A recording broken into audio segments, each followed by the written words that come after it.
Cinema industry వైపు వెళ్ళాలనుకుంటున్నారా? మీకు మేమున్నాం. వెంటనే కాల్ చేయండి. నమస్తే, వెల్కమ్ టు సుమన్ టీవీ. నేను విష్ణు. ప్రస్తుతంతో పాటు ప్రముఖ stock market analyst Eedara Ramakrishna గారు ఉన్నారు. వారితో మాట్లాడదాం. సార్ నమస్తే. సార్ ఈదర రామకృష్ణ గారు. నమస్తే అండి విష్ణు గారు, అలాగే సుమన్ టీవీ ప్రేక్షకులందరికీ. రైట్. ఈదర రామకృష్ణ గారు, ఇవాళ అన్ని ప్రధాన దినపత్రికల్లో ఒక స్టాక్ మార్కెట్ అంశం అనేది చాలా పెద్ద ఎత్తున తీసుకున్నారు. ఈ స్టాక్ మార్కెట్లోకి మన తెలుగు ఇన్వెస్టర్స్ రోజు రోజుకి పెరిగిపోతున్నారు.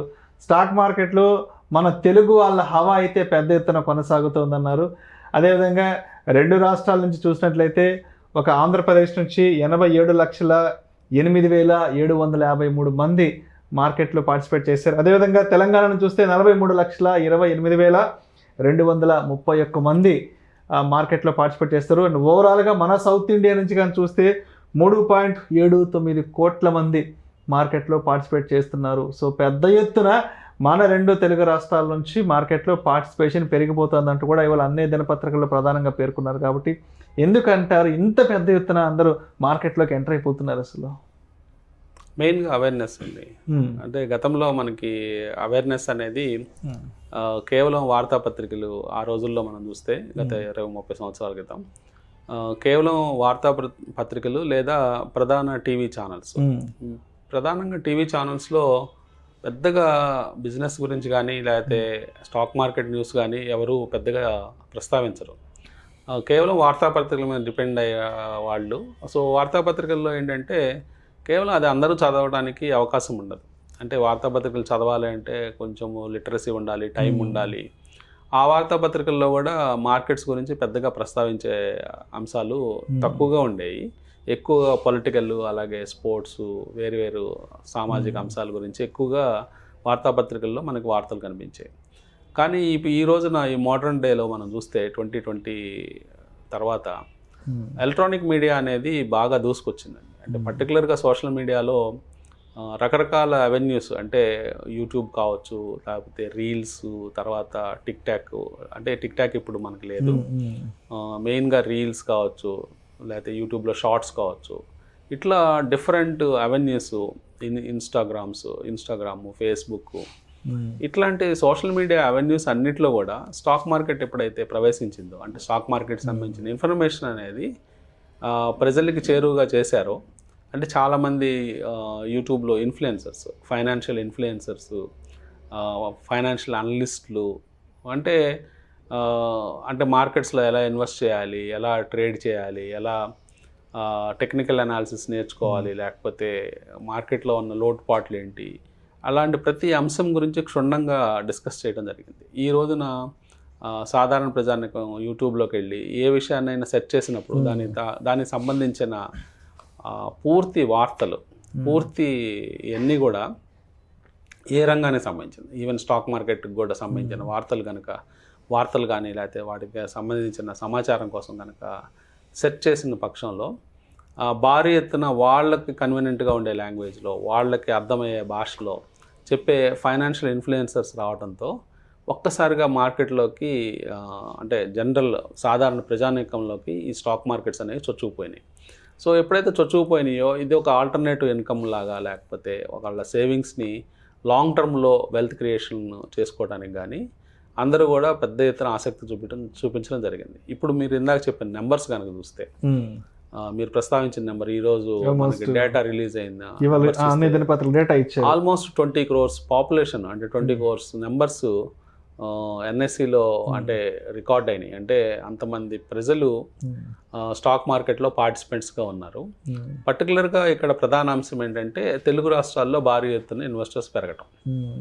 అంటే ఆంధ్రప్రదేశ్ నుంచి 87 లక్షలు, అట్లాగే తెలంగాణ నుంచి 43 లక్షల పైన, అంటే ఆల్మోస్ట్ 8% ఒక 10 to 15% పాపులేషన్, 10 to 15% పాపులేషన్లోకి స్టాక్ మార్కెట్స్ వెళ్ళాయని మనం అర్థం చేసుకోవచ్చు. సో ఇవన్నీ కనుక మనం అబ్జర్వ్ చేసినప్పుడు ఇంకా వేరే రీజన్స్ మనం అబ్జర్వ్ చేస్తే లాస్ట్ 4 years నుంచి సేవింగ్స్ ఇమ్మడి ముబ్బడిగా పెరిగాయి స్టాక్ మార్కెట్లో పెట్టుబడులు పెట్టడం.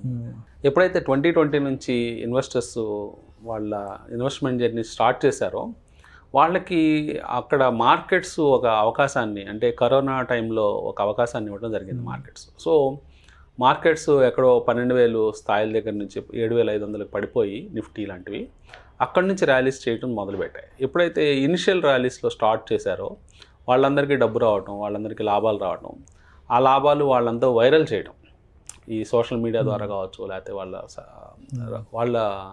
వాళ్ళు కూడా ఇన్ఫ్లుయెన్సర్స్గా మారిపోయారు. వాళ్ళ ఆఫీస్లో వాళ్ళు ఇన్ఫ్లుయెన్స్ చేయొచ్చు, లేకపోతే వాళ్ళ ఫ్రెండ్స్లో, వాళ్ళ రిలేటివ్స్లో ఇట్లా డబ్బులు వస్తున్నాయని చెప్పడం, ఇవన్నీ కూడా తర్వాత కంటిన్యూస్ ర్యాలీ అనేది 2020 నుంచి 2024 ఈ రోజు దాకా మనం చూస్తూ ఉన్నాము. ఆల్మోస్ట్ ఇండెక్స్లు 7,500 నుంచి ఈ రోజున 25,000 స్థాయిలు దాటుకొని 25,400 స్థాయిల దాకా వచ్చేసాయి. సో ఆల్మోస్ట్ ఇండెక్స్ లెవెల్లోనే 3.5 టైమ్స్ పెరగడంతో చాలా స్టాక్స్ 5 టైమ్స్ 10 టైమ్స్ పెరగడం, ఇవన్నీ కూడా ఇన్వెస్టర్స్ వాళ్ళు అంటే మొత్తము ఫుల్ ప్రాఫిట్స్ బుక్ చేయనప్పటికీ వాళ్ళు ఎంతో కొంత ప్రాఫిట్స్ బుక్ చేయడం, ఆ బుక్ చేసిన ప్రాఫిట్స్ని అందరితో షేర్ చేసుకోవడం ఆ ఇన్ఫర్మేషన్ని, అది కూడా స్టాక్ మార్కెట్లో క్రేజ్ క్రియేట్ చేయడానికి ఒక కారణంగా మనం భావించవచ్చు. సో ఈ కారణాలన్నిటి చేత స్టాక్ మార్కెట్స్లో విపరీతంగా జాయిన్ అవ్వటం ప్రతి ఒక్కళ్ళు. తర్వాత కొత్తగా తరం ఇన్వెస్టర్స్ ఎప్పుడు కూడా ఎవరైతే కొత్తగా జాయిన్ అవుతూ ఉంటారో స్టాక్ మార్కెట్లోకి, కొంతమంది మ్యూచువల్ ఫండ్ రంగం వైపు వెళ్ళిపోతారు, కొంతమంది ఐపీఓ రంగంకి వస్తారు. ఐపీఓ అంటే ఇనిషియల్ పబ్లిక్ ఆఫర్లో షేర్స్, అంటే ప్రమోటర్స్ ఎవరైతే ఆఫర్ చేస్తారో ఆ షేర్స్ కొనుక్కుందామని. సో ఇక్కడ ఏంటంటే ఒక లాటరీ సిస్టమ్ నడుస్తూ ఉంటుంది, ఓవర్ సబ్స్క్రిప్షన్స్ ఉంటాయి.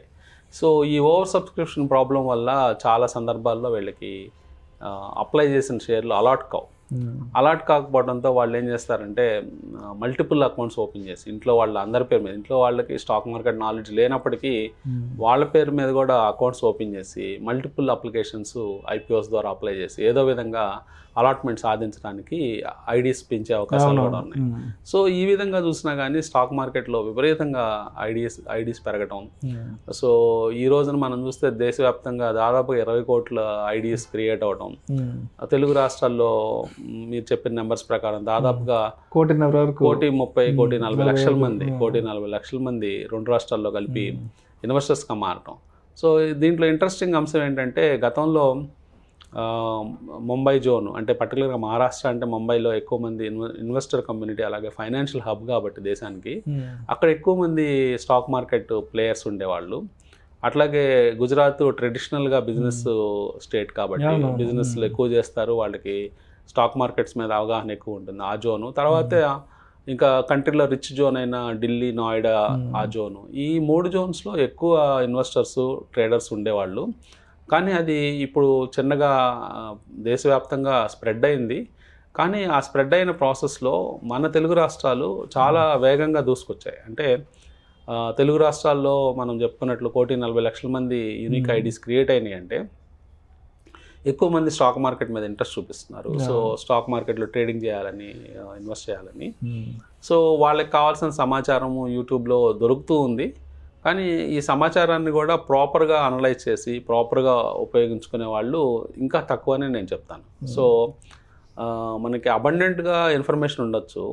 ఆ ఇన్ఫర్మేషన్ అబండెంట్గా ఉన్నప్పటికీ దాన్ని ప్రాపర్ వేలో పెట్టుకొని దాన్ని చక్కగా ఒక వెల్త్ క్రియేషన్కి యూజ్ చేసుకోవడం అనేది కొంచెం టఫ్గానే ఉంటుంది.